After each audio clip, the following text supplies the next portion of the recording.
Programme में एक बार स्वागत है। साथियों, कल रात को मैं लाइव आया था, लेकिन अब दोबारा लाइव इसलिए आना पड़ा कि कल 9 फरवरी को जो आंदोलन है उसको लेकर और कई तमाम लोगों का कमेंट मुझे मिल रहे थे, मैसेज मिल रहे थे। रात को मैं 4 बजे सो पाया था, क्योंकि 4 बजे इसलिए सो पाया, कई विद्यार्थियों के कॉल और मैसेज जो मैंने देखे, कई लोग आत्महत्या करने की बात कर रहे थे, कई लोग दुखी हो रहे थे, कई लोग परेशान। उनको समझाना पड़ा कि भाई आत्महत्या किसी समस्या का समाधान नहीं है। मुझे पता है कि जब भर्ती रद्द की गई, कई लोग जिनके अच्छे भी नंबर आ रहे थे कि वो कहते हैं ना कि जब कई लोग भी बेगुनाह भी मारे जाते हैं, तो वो कई लोगों के अच्छे नंबर थे, तो वो वास्तव में बहुत ज्यादा परेशान और दुखी थे। तो उनकी कई अवसाद में थे, उनसे मैं बात करके एक बार समझाने की कोशिश जरूर की। उनको समझाया कि कोई भी गलत कदम नहीं उठाए, क्योंकि कल का दिन उन योग्य अभ्यर्थियों के लिए बुरा था जो वास्तव में कई दिनों से मेहनत कर रहे थे। लेकिन एक चीज मैं आपको बता दूं, मैंने साथियों जो पहले लाइव में भी कहा था कि 140 नंबर हो सकते हैं, क्योंकि आपने देखा होगा सीएम साहब ने कहा कि 300-400 लोगों तक ही पेपर पहुंचा है, जो एसओजी की रिपोर्ट है उन्होंने बताया। उससे पहले कहा कि हम पेपर भर्ती रद्द नहीं करेंगे, लेकिन अचानक रद्द कर रहे थे। कई लोग कह रहे हैं कि भैया 300-400 लोगों तक ही पूछा तो रद्द क्यों कर दिया गया। तो साथियों एक चीज और मैं बताऊं, धीरे धीरे एसओजी जांच कर रही है। जो मैंने एक डिबेट में कल जी राजस्थान की डिबेट में भी वो सवाल उठाया था, जो डॉक्टर किरण जी ने कहा था कि 1,23,000 लोगों के पास 140 से ज्यादा नंबर है। तो मैंने ये कहा कि इसका डेटा वेबसाइट पे सार्वजनिक कर देना चाहिए, सबको पता लग जाना चाहिए कि कौन झूठ बोल रहा है, सरकार बोल रही है क्या बोल रही। तो वो चीजें हैं। ऐसे में यदि आप बताइए साथियों, कई लोग जिनके पास अच्छे नंबर आ रहे थे लेवल 2 में रद्द हो गए, वो दुखी है, परेशान है, अपने आप को परेशान कर रहे हैं। आप परेशान मत हो यार, दुख मुझे भी हुआ है, मैं आपकी पीड़ा समझता हूँ, हर चीज समझता हूँ। लेकिन जब उन्होंने प्रेस कॉन्फ्रेंस कर जो डाटा का जवाब उन्होंने मांगा सरकार से, और कल उन्होंने प्रेस उसमें किरोड़ी लाल जी ने कल उन्होंने जी राजस्थान की डिबेट में भी दोबारा से उस डाटा का जिक्र किया, तो उसका खंडन शिक्षा मंत्री और सरकार क्यों नहीं कर रही, क्यों जवाब नहीं दे रही। यदि गलत वो डाटा हो तो सरकार को जवाब देना चाहिए। तो इस पर संशय बना हुआ है। इसलिए मान लीजिए आपके पद भी बढ़ जाते, आपकी भर्ती बच जाती, और वो डाटा सही साबित होता तो आपके साथ कितना धोखा होता। उस समय आपको ये पद, आज मान लीजिए आपको दोबारा मौका तो मिल रहा था, लेकिन उस समय आपकी पूरी लुटिया लूट जाती। तो इसलिए बुरा हुआ है, लेकिन उसको थोड़ा भगवान आपके नसीब में यही लिखा था, तो इसको मानकर आप इस सदमे से भूलकर आगे बढ़िए। मैं आपसे हाथ जोड़ के निवेदन करूंगा, खुद को परेशान करने से कुछ नहीं होगा। अब सवाल उठ रहे हैं कि एक पेपर या 2 पेपर, इनको लेकर लगातार अलग अलग लोगों के मत आ रहे हैं। तो साथियों कल हम सब लोग इकट्ठे हो रहे, आ जाइए, हम सब मिलकर फैसला कर लेंगे। लेकिन मैंने कल एक चीज का विरोध किया था कि 2 पेपर जो कर रहे थे उसमें जिला परिषद के हिसाब से करवाएंगे, तो जिला स्तरीय मेरिट का विरोध आज भी कर रहा हूं, कल भी कर रहा हूं और हमेशा करता रहूंगा, क्योंकि प्रदेश स्तरीय मेरिट होनी चाहिए, जिसके लिए कल आप लोगों से निवेदन किया था। जो तमाम लोग अलग अलग मैसेज के भी आ जाइए, कल बैठेंगे, जब सरकार से वार्ता होगी तो तुम कर लेना फैसला यार। मैं तो आपको मंच दे रहा हूं, आपका साथ दे रहा हूं, फैसला करने वाले आप लोग आ जाइए। कल मिलकर हम निर्णय ले लेंगे, लेकिन घर से निकलना होगा।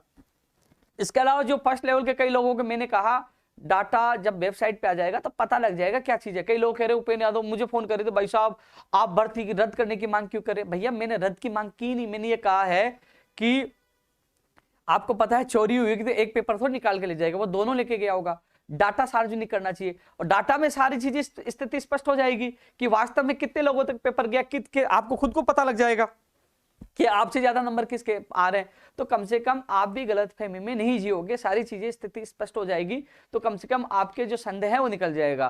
कल मान लीजिए आपका नंबर नहीं आया, फिर बात कहोगे रद्द कर दो रद्द कर दो, कम से कम पहले डेटा ओपन हो जाएगा, तो कम से कम आप लोगों को सच्चाई का पता लग जाएगा। इसलिए मैं कल जो घेराव होने वाला कि सार्वजनिक डेटा किया जाए, और भविष्य की जो भी भर्तियां हो उसका सारा डेटा वेबसाइट पे ओपन होना चाहिए, रिजल्ट, मार्कशीट, मार्कशीट, सारे उनके सारे डॉक्यूमेंट, जिससे सच्चाई का और फर्जी का सबका पता लग सके। इसलिए साथियों मैं हर व्यक्ति के साथ हूं, मुझे इस जगह बैठकर आप लोगों के साथ न्याय करना, अन्याय नहीं करना।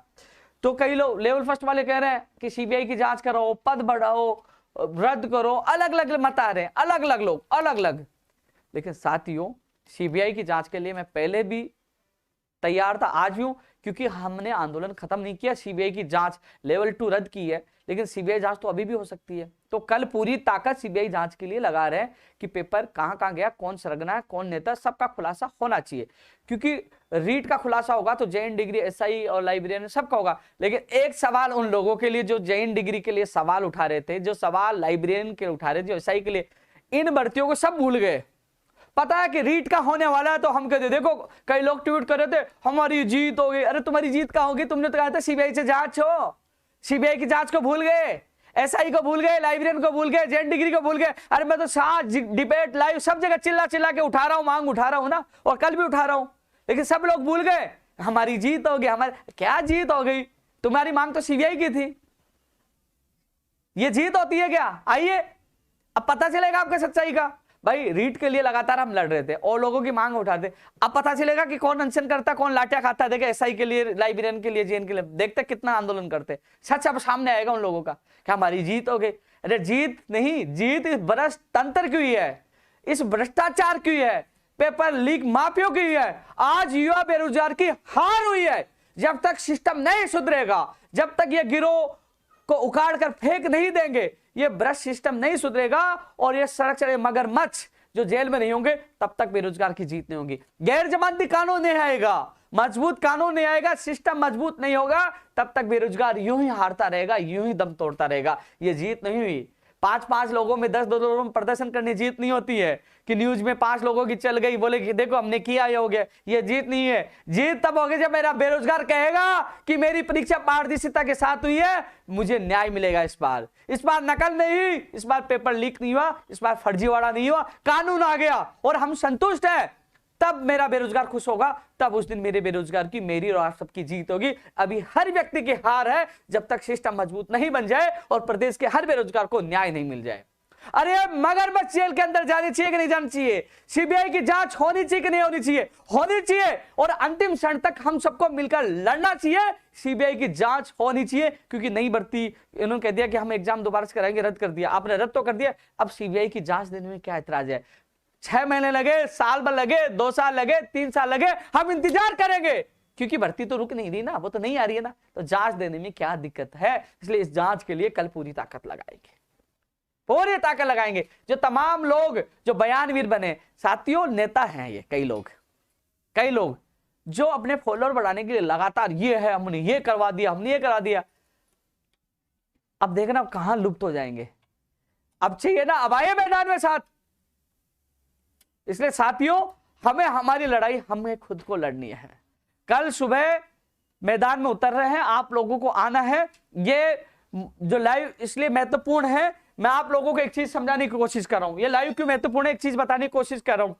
साथियों, 6000 पदों पर फर्स्ट ग्रेड आ रही है, 10,157 पे कंप्यूटर अनुदेशक भर्ती आ रही है, 10,000 पे सेकंड ग्रेड आ रही है, जूनियर अकाउंटेंट, सूचना सहायक, प्रोग्रामर, रीट 62,000 ये बता रहे हैं। साथियों, आने वाले समय में 1 लाख से ज्यादा भर्तियां आएंगी आने वाले समय। और यदि हम लोग कल मजबूती से आवाज उठा दें कि भैया राजस्थान के बेरोजगारों को प्राथमिकता दी जाए, बाहरी राज्यों का कोटा समाप्त किया जाए। जब 20 से 22 राज्यों में राजस्थान के अभ्यर्थियों को नहीं लिया जाता है, तो राजस्थान में क्या बाबा जी का भंडारा है, इसको बंद करिए। साथियों, 1 लाख का मतलब 1 लाख परिवारों का भला हो सकता है। आप बिहार में जाओगे तो वहां कह रहे क्या भाई स्थानीय निवासी हो, उड़ीसा में उड़िया भाषा, कर्नाटक में करना है यार, वो अपने लोगों को बढ़ा रहे हैं। तो राजस्थान में होने वाले 1 लाख भर्तियों में राजस्थान के बेरोजगारों को प्राथमिकता दी जाए। तो साथियों, यदि 1 लाख लोग नौकरी लगता है तो 1 लाख परिवारों का भला हो जाएगा। राजस्थान कितना समृद्ध हो जाएगा, कितना विकास उसमें हो जाएगा। तो साथियों, क्या हमें कल इस मांग को मजबूती से उठानी चाहिए कि नहीं उठानी चाहिए? यह मांग मजबूती से उठेगी, लेकिन यह कामयाब तब होगी जब पीछे भीड़ होगी, भीड़ तंत्र होगा। फिर सवाल करना, उपेंद्र यादव जी आपने कहा था बाहर राज्यों को कोटा कम हो, राजस्थान के बेरोजगार को फायदा मिला, आपकी मांग का क्या हुआ? अरे मांग मेरी नहीं, हम सबकी मांग है और हम सबको मिलकर लड़ना होगा। आइए मैदान में। अब 1 लाख भर्तियां होने से पहले हमें रोकना होगा, और रोकना होगा इसके लिए लड़ना होगा। आ जाइए यार, मैं कह रहा हूं परमिशन हो चुकी है, जगह मिल चुकी है 22 गोदाम पेट्रोल पंप के पीछे। तो 1 दिन के लिए जो तमाम लोग कोचिंग कर रहे हैं, भाई 1 दिन के लिए निकल के आ जाइए वहां। ये कोटा कम हो गया तो आप लोगों को नौकरियां मिलेगी। जो कुछ पॉइंटों में रोते हैं ना, वैसा में पॉइंट में रहेगी 1 नंबर से, आपका भला होगा। दूसरी बात, राज्य कोटा वाली तो बात है ही, प्रदेश स्तरीय मेरिट बने वो बात भी है। दूसरी बात, आप कैलेंडर जारी करिए कि पहले फर्स्ट ग्रेड, फिर सेकंड ग्रेड और फिर थर्ड ग्रेड। आप कैलेंडर जारी करिए। एक छोड़ के दूसरी वक्त सीटें खाली होती रहती है। आज फर्स्ट ग्रेड सेकंड ग्रेड की तैयारी कर रहा है, अब रीट कब होगी, वो फर्स्ट ग्रेड की करे सेकंड ग्रेड की करे, सारी कंफ्यूज की स्थिति है। आप कैलेंडर जारी करिए, बताइए। आपने कह दिया जुलाई में होगी, अरे आप कैलेंडर सुनियोजित तैयार करके जारी करिए, किस तारीख को एग्जाम होगी तो होगी, लेकिन सिस्टम ऐसा स्थापित करिए कि पहले first grade second grade third grade कि एक व्यक्ति छोड़ के दूसरी जगह नहीं भागे। यह होना चाहिए। सर मैं लाइव हूं, यह होना चाहिए। मैं बात मत कर सर, यह होना चाहिए। इसके अलावा साथियों, जो रोते हैं कि हम मेहनत करते हैं लेकिन इंटरव्यू में हमें नंबर नहीं मिले, इंटरव्यू पढ़ता समाप्त होनी चाहिए कि नहीं होनी चाहिए? अरे इंटरव्यू भी समाप्त होना चाहिए। बाहरी राज्य के कोटा कम करने के साथ इंटरव्यू पढ़ता भी समाप्त होनी चाहिए, प्रदेश स्तरीय मेरिट भी होनी चाहिए और कैलेंडर भी जारी करना चाहिए। गैर जमानती कानून मजबूत आना चाहिए और सरकार विश्वास दिलाए कि इस बार भर्तियों में कोई गड़बड़ी नहीं होगी। युवा विश्वास के साथ तैयारी करे। आज युवा कह रहा है कि आपने भर्ती रद्द तो कर दी, क्या भविष्य में क्या भर्ती बच पाएगी? क्या आप इस गिरोह को खत्म कर पाएंगे? क्या इनको जेल में डाल पाओगे? क्या सिस्टम को मजबूत बना पाओगे? सवाल कई उठ रहे हैं। सरकार के सामने कई चुनौतियां हैं। आपने रिटायर्ड जज साहब की अध्यक्षता में कमेटी का गठन तो कर दिया, लेकिन जो जमीन से जुड़ा व्यक्ति जानता है कि इसका इलाज कैसे हो सकता है, एसी में बैठने वाला व्यक्ति नहीं जान सकता। इसलिए आप जमीन पर उतरिए, जानिए और इस समस्या का निस्तारण करिए। हमने जो सुझाव दिया था कि आज उन सुझावों को लागू किया जाता तो आज मेरा प्रदेश का बेरोजगार खून के आंसू नहीं रोता। आज रोने के लिए मजबूर किसने किया? इस भ्रष्ट सिस्टम ने, और सिस्टम की नाकामयाबी सरकार की नाकामयाबी है। और यदि सिस्टम को नहीं सुधारा तो मैं कह रहा हूं कांग्रेस का पतन निश्चित है। कांग्रेस को सिस्टम को सुधारना होगा और गिरोह को खत्म करना होगा जड़ से। इंटरव्यू बढ़ता, इस बारी राज्य तमाम सिस्टम को सुधारना होगा, तमाम ये नियम लागू करके प्रदेश के बेरोजगारों को विश्वास दिलाना होगा कि हम आपके साथ, आप आगे बढ़ो। सीएम साहब, आपका कल मैंने भाषण देखा, आपने बोला कि युवाओं को न्याय मिलना चाहिए, लेकिन मन मार के आप भर्ती रद्द कर रहे हो।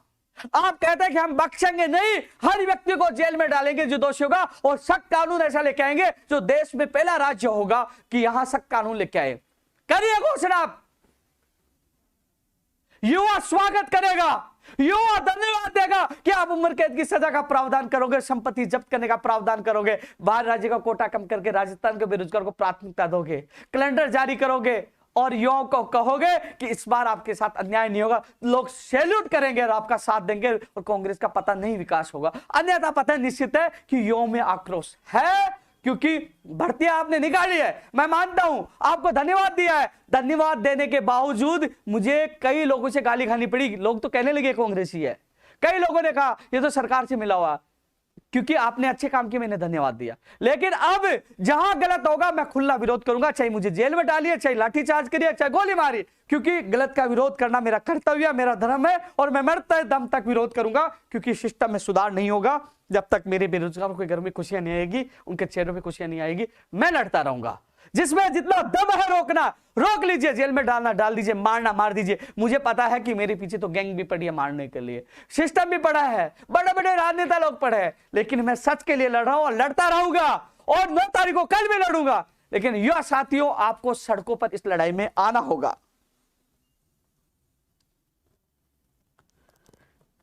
कई लोग कह रहे हैं कि रीट पात्रता जो सेकंड, अरे इसको खत्म कर दिया, इसको रद्द कर दिया है। जो मर गया वो जिंदा नहीं हो सकता अब, इसलिए इस चीज को तो भूल जाइए। लेकिन हमें क्या करवाना चाहिए सरकार से, तो कल आ जाइए आप सड़कों पर। अरे मिलकर जब बातचीत कर सरकार से लड़ेंगे, हम सब एक होंगे, तो सरकार को करना पड़ेगा। घर से निकलिए अपने लिए, लेकिन घर से निकलना नहीं चाहते, सोशल मीडिया पर रहना चाहते। फिर मुझे दोष मत देना कि उपेंद्र यादव वहां जाके ज्ञापन देके यार वहां आ गया। अरे भाई, यदि आपकी भीड़ होगी तो उपेंद्र यादव वार्ता करने तक नहीं जाएगा और बिना मांगे वापस नहीं लौटेगा, चाहे जान चली जाएगी। मैं वादा कर रहा हूं, लाइव में कह रहा हूं, यदि आप लोग आए और इस लोकतंत्र में भीड़ तंत्र रही तो मैं कह रहा हूं कि मैं पीछे नहीं हटूंगा, लड़ेंगे। इसलिए आपकी आवश्यकता है इस सिस्टम को सुधारने के लिए हौसला और ताकत है। आप मेरी ताकत हो, इसलिए निकलिए कल और सुबह पूछिए, सुबह 10 बजे 22 गोदाम पेट्रोल पंप के पीछे।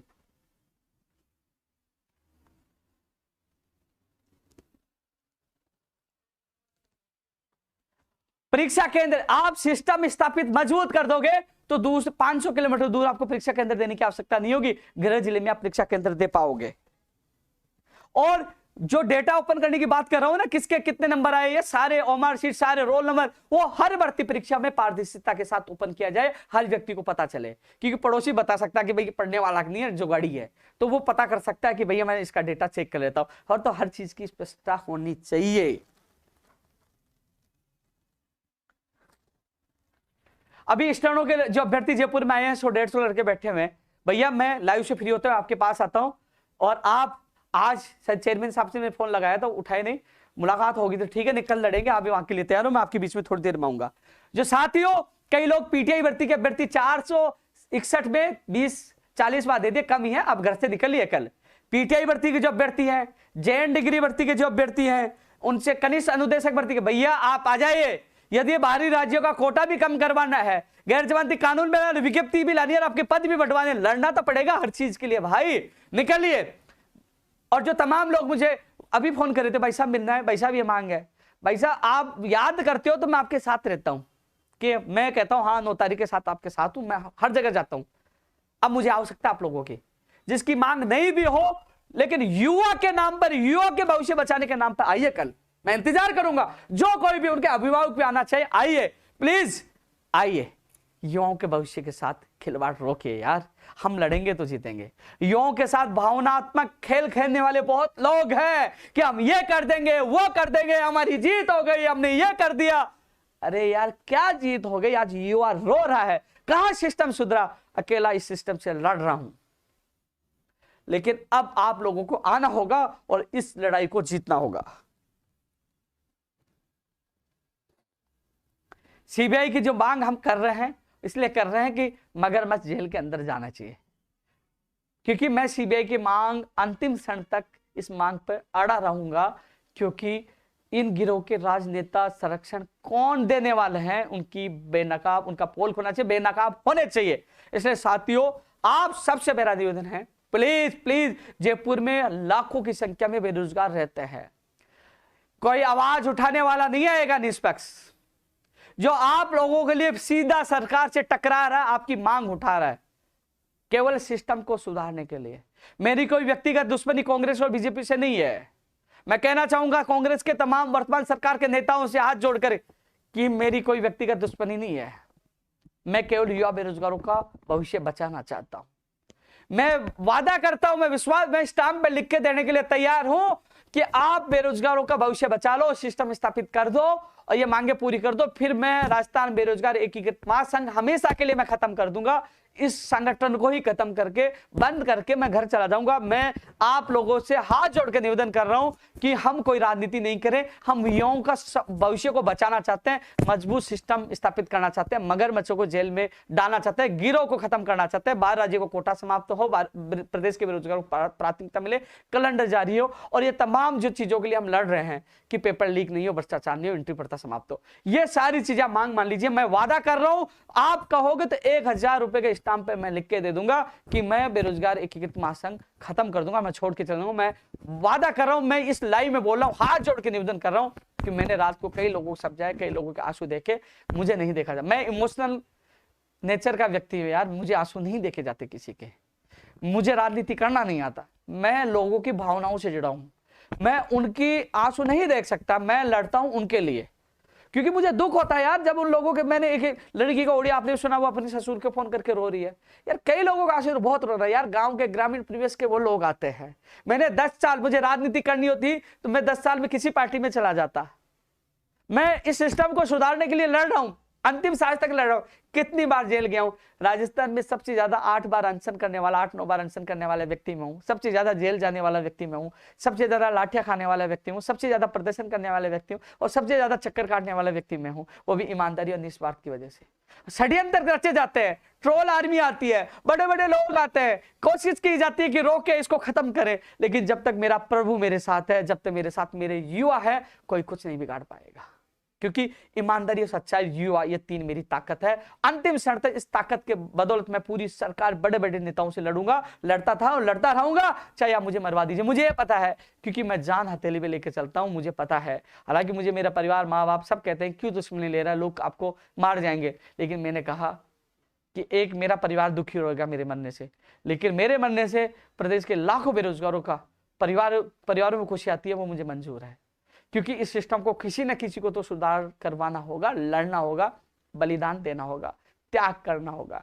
तो साथियों, ये प्रवचन और भाषण नहीं है, ये आपके भविष्य के लिए मैं जोर जोर से आपके सामने बात रख रहा हूं। प्लीज सभी तमाम लोग जो कोचिंग कर रहे हैं, लड़के हो लड़कियां हो, आपको आना है, परमिशन वहां से ले ली गई है। 22 गोदाम पेट्रोल पंप, सुबह 10 बजे पूछना, मैं पहुंच जाऊंगा।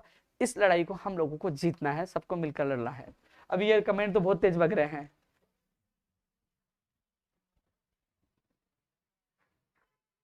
कमला देवी जो मामला था जिसमें मुकदमे दर्ज कर दिए थे, वो उन बेरोजगारों ने आवाज उठाई, उनके मुकदमे दर्ज है यार।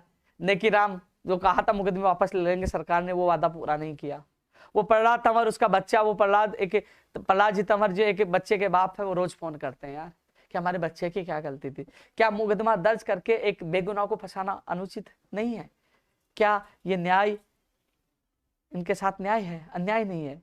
ये सारी चीजें साथियों हम सबको मिलकर लड़नी होगी। आरपीएससी में इंटरव्यू पड़ता में घूसकांड हुआ, सदस्य का नाम आया, सारे मामलों को दबा दिया गया। जिसके पास पैसे होंगे वो इंटरव्यू में नंबर लेके लग जाएगा, जो जिसके पास पैसे नहीं, किसान गरीब आदमी का बेटा हो और बेटी होगी, वो रोता रहेगा कि मेरे को नंबर नहीं है, मुझे 36 नंबर दिए, मैं क्या करूं। बस आप आ जाइए, जो करेगा आपका भाई करेगा, लड़ेगा। इंटरव्यू पड़ता है समाप्त, तमाम चीजों के लिए हम संघर्ष करें। साथियों, ये लाइव मेरा आने का मतलब यही था कि हाँ, कई कमेंट करे संगणक, स्टेनोग्राफ, अरे भैया तमाम लोग आ जाइए यार, हमें युवाओं की ताकत दिखानी है। प्लीज दिखा दो ताकत और कह दो कि हम युवा कमजोर नहीं है, लड़ना भी जानते और जीतना भी जानते हैं। क्योंकि साथियों, आपके साथ भावनाओं के साथ खेला जा रहा है। अलग अलग वीडियो, अलग अलग लाइव, अलग अलग भाषण, अलग अलग लक्ष्यदार बातें आपको प्रभावित कर जाती है। आप भूल जाते हो कि मेरा भविष्य किस में है। मेरा भविष्य है कि सिस्टम में सुधार हो, सख्त कानून आए। मेरा भविष्य है कि बाहरी राज्यों का कोटा कम हो। मेरा भविष्य है कि भर्ती परीक्षाओं का कैलेंडर जारी हो। मेरा भविष्य इंटरव्यू पड़ता खत्म हो। मेरा भविष्य मगरमच्छ जेल के अंदर जाए और गिरोह समाप्त हो। मेरा भविष्य है कि गलती करने वाले कर्मचारियों बर्खास्त और मान्यता संस्थानों की मान्यता रद्द हो। लेकिन इसके लिए हमें ताकत दिखानी होगी। साथियों, ये चीज मैं कह रहा हूं, आप लोग जब साथ आओगे तो कल आपको एहसास हो जाएगा कि उपेंद्र यादव जो यहां लाइव में बोल रहा था वो सामने भी बोलेगा। आप सबसे मेरा निवेदन है। और जो अन्य लोग हैं, आरपीएससी वाले कह रहे हैं कि आरपीएससी, हाँ मैं आरपीएससी भी चलूंगा आपके साथ, बोर्ड भी चलूंगा, क्योंकि हर युवा बेरोजगार के साथ आपका भाई मिलेगा। इष्ट होने वाली भी आ रहा हूं भैया, लाइव खत्म होती। अब मैं देख लेता हूं, कई लोगों को कमेंट भी देख लेता हूं।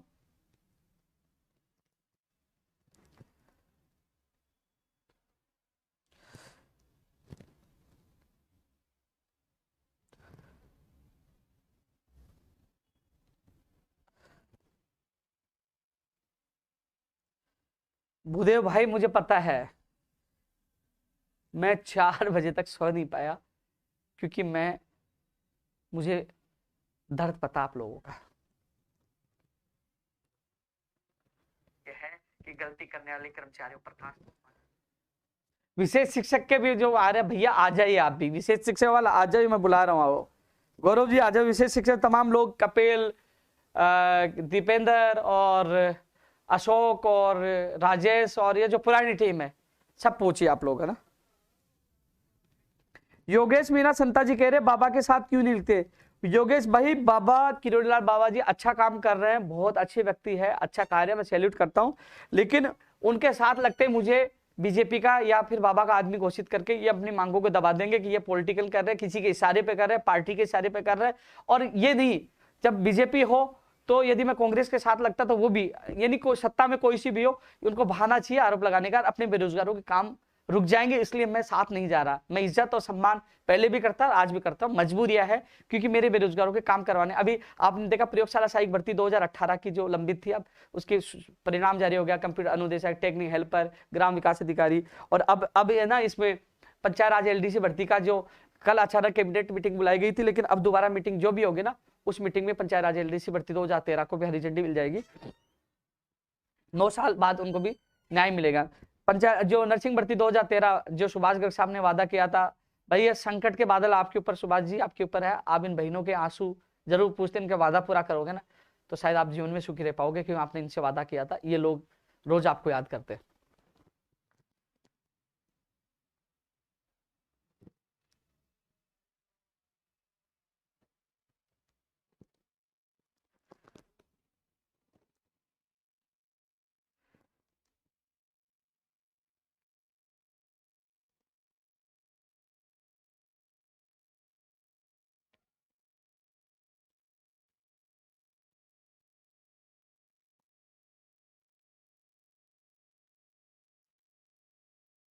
कोई कह रहा है कि टेक्निकल हेल्पर में पद बढ़ाओ, कोई क्या कह रहा है। तो साथियों, कल मैं आपके बीच में लाइव था, आज केवल यही था कि इन मुद्दों को लेकर हम लोग इकट्ठे हो रहे हैं। तमाम लोगों को कल सुबह 10 बजे 22 गोदाम पेट्रोल पंप के पीछे पहुंचना है कि ये लड़ाई हम सब युवाओं की है। और साथियों, ये चीजें है ना, हर व्यक्ति देखो, कई चीजें रणनीति होती है। मुझे मेरा उद्देश्य केवल बेरोजगारों को काम करवाने से है, ये नहीं कि कोई किसी पे कोई आरोप नहीं लगे। इस कुर्सी पे जब बैठ के मैं संगठन चला रहा हूं तो मुझे पता है कि निष्पक्ष होकर मुझे युवाओं के काम करवाने। ऐसा नहीं कि मैं विरोध करता रहूं और किसी का काम भी नहीं हो। हर चीज देखना पड़ता है, कई बार लिब्रल, कई बार उग्र परिस्थिति को अनुसार एक्शन लेना पड़ता है, क्योंकि युवाओं को न्याय भी दिलाना है। क्योंकि जिसको राजनीति करनी है ना, वो चिल्लाता रहेगा, विरोध करता रहेगा, काम हो या ना हो उसको केवल चेहरा दिखाना है, मुर्दाबाद मुर्दाबाद, काम नहीं हो, काम से मतलब नहीं है। लेकिन मेरा मतलब है कि जो मेरे साथ लगे, जो आए, उनका काम भी होना चाहिए, और हो भी रहा है, हो भी रहा है। क्योंकि जब सब लोग मुझे गिराने की कोशिश कर रहे, मैं गिर क्यों नहीं रहा? क्योंकि उन लोगों का सहयोग, उन लोगों की दुआ मेरे साथ है, इसलिए आगे हूं। तो तमाम लोगों से ये कहना चाहूंगा, कल सुबह 10 बजे आप लोगों से 22 गोदाम पेट्रोल पंप पे मुलाकात करेंगे, और तब तक के लिए आप लोगों से मेरी विदाई है, क्योंकि कल की लड़ाई महत्वपूर्ण है, बड़ी महत्वपूर्ण है। इतना कह सकता हूं, यदि मेरे साथ कोई घटना घटित होती है तो इस लड़ाई को आपको जिला स्तर पर, पूरे राजस्थान पे, सोशल मीडिया तमाम जगह इस लड़ाई को जारी रखना है। ऐसा नहीं कि मुझे मार पीट कर जेल में बंद कर दे या कुछ भी कर दे, मान लो मेरे साथ कोई भी घटना हो जाए। क्योंकि पुलिस प्रशासन के लोग कई मिलते हैं, हालांकि उनकी अच्छी मांग है कि 3600 पे ग्रेड की जाए, उसका समर्थन हम करते हैं। वो भी कहते हैं कि हम इतने पीड़ित है, दुखी, आप अच्छा काम करें, लेकिन ऊपर से आदेश होते हैं तो उनको लाठीचार्ज भी करना पड़ता है, उनके साथ बहुत कुछ करना पड़ता है। लेकिन मैं हर चीज का सामना करने के लिए तैयार हूं, क्योंकि मैं मेरे प्रदेश के युवा का आंसू नहीं देख सकता।